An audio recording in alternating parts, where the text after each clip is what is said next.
గీత కార్మికుల సమస్యలు పరిష్కరించాలని డిమాండ్ చేస్తూ ఈ నెల 17వ తేదీన ఇందిరా పార్క్ ధర్నా చౌక్ వద్ద మహాధర్నా నిర్వహించనున్నట్లు కల్లు గీత కార్మిక సంఘం ప్రకటించింది. హైదరాబాద్ బాలింగంపల్లి సుందరయ్య విద్యాన కేంద్రంలో ఏర్పాటు చేసిన మీడియా సమావేశంలో సంఘం రాష్ట్ర అధ్యక్షుడు ఎంవి రమణ మాట్లాడారు. రాష్ట్ర బడ్జెట్లో కల్లు గీత కార్పొరేషన్ కు 5,000 కోట్లు కేటాయించి గీత కార్మికుల సంక్షేమానికి వినియోగించాలని ఆయన డిమాండ్ చేశారు. కల్లు గీత వృత్తి నిర్వహించే ప్రతి కార్మికుడికి కాటమయ్యే రక్షణ కవచం అందించాలని ప్రభుత్వాన్ని కోరారు. కాంగ్రెస్ పార్టీ ఎన్నికల ప్రణాళికల్లో ఇచ్చిన హామీలైన 4,000 రూపాయల పెన్షన్, ఎక్స్గ్రేషియా పెంపు వంటి అంశాలను వెంటనే అమలు చేయాలని విజ్ఞప్తి చేశారు.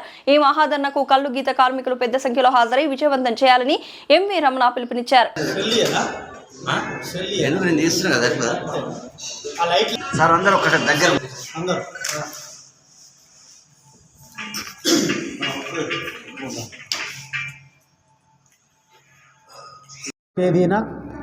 ఇందిరా పార్క్ వద్ద కల్లు గీత కార్మిక సంఘం రాష్ట్ర కమిటీ ఆధ్వర్యంలో మొత్తం 105 మంది నిరాహార దీక్ష చేయబోతున్నారు.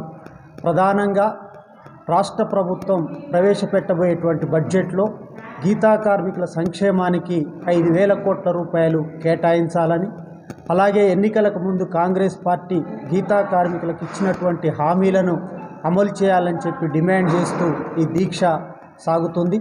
రాష్ట్రంలో ఉన్నటువంటి గీతా కార్మికులు, ఎక్స్గ్రేషియో బాధితులు, అలాగే వివిధ సంఘాల నాయకులందరినీ కూడా ఆహ్వానిస్తున్నాం. పెద్ద సంఖ్యలో హాజరై ఈ యొక్క దీక్షా కార్యక్రమాన్ని జయప్రదం చేయాలని చెప్పి విజ్ఞప్తి చేస్తూ ఉన్నాం. ప్రధానంగా రాష్ట్ర బడ్జెట్లో గత సంవత్సరం 70 కోట్లు కేటాయించి కేవలం 17 కోట్లు మాత్రమే ఖర్చు చేసినట్లు చెబుతున్నారు. మార్చి 30 లోపు మొత్తం కేటాయించినటువంటి 70 కోట్ల రూపాయలు విడుదల చేసి ఖర్చు చేయాలని చెప్పి ఈ సందర్భంగా ప్రభుత్వాన్ని కోరబోతున్నాం.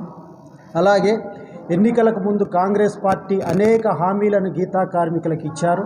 టీఆర్ఎస్ ప్రభుత్వం హయాంలో ఎక్స్గ్రేషియో సంవత్సరాల తరబడి పెండింగ్లో ఉంటుంది, మేము అధికారంలోకి వస్తే నెల రోజుల లోపిస్తామని చెప్పారు.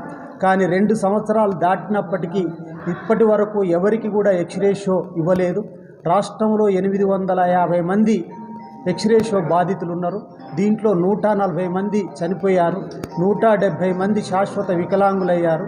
వీళ్ళకి విడుదల చేయాలని చెప్పి ఈ సందర్భంగా ప్రభుత్వాన్ని డిమాండ్ చేస్తున్నాం. అలాగే పెన్షన్కు సంబంధించి కూడా ఇప్పుడు 2,000 వస్తుంది, మా ప్రభుత్వం వస్తే 4,000 రూపాయలకు పెంచుతామని చెప్పి అన్నారు, అది పెంచలేదు. ఎక్స్గ్రేషియో 5 నుంచి 10 లక్షలకు పెంచుతామని చెప్పి అన్నారు, అది పెంచలేదు.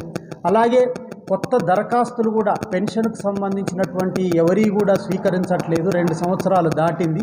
50 సంవత్సరాలు పైబడినటువంటి వృత్తిదారులందరికీ కూడా పెన్షన్ ఇవ్వాలని చెప్పి ఈ సందర్భంగా డిమాండ్ చేస్తూ ఉన్నాం. అలాగే ఏజెన్సీ ఏరియాలకు సంబంధించినటువంటి వాళ్ళవి కూడా సొసైటీలు పునరుద్ధరించాలని, అలాగే వాళ్ళకు కూడా సంక్షేమ పథకాలు వర్తించాలని చెప్పి డిమాండ్ చేస్తూ 14 డిమాండ్లతో ఈ యొక్క నిరాహార దీక్ష చేయబోతున్నాం. ప్రభుత్వం ఇప్పటికైనా స్పందించి ఆ దీక్ష దగ్గరికి మంత్రులు, సంబంధిత అధికారులు వచ్చి ఆ యొక్క సమస్యల్ని పరిష్కారం చేస్తామని చెప్పి హామీ ఇవ్వాల్సిందిగా ప్రభుత్వానికి కూడా విజ్ఞప్తి చేస్తూ ఉన్నాం. రాష్ట్రంలో ఉన్నటువంటి గీతా కార్మికులందరూ జయప్రదం చేయాల్సిందిగా విజ్ఞప్తి చేస్తూ ఉన్నాం. 7వ తారీఖున నిర్వహించేటువంటి నిరాహార దీక్షకు గీతా కార్మికులు పెద్ద సంఖ్యలో హాజరు కావాలని చెప్పి విజ్ఞప్తి చేస్తూ ఉన్నాం.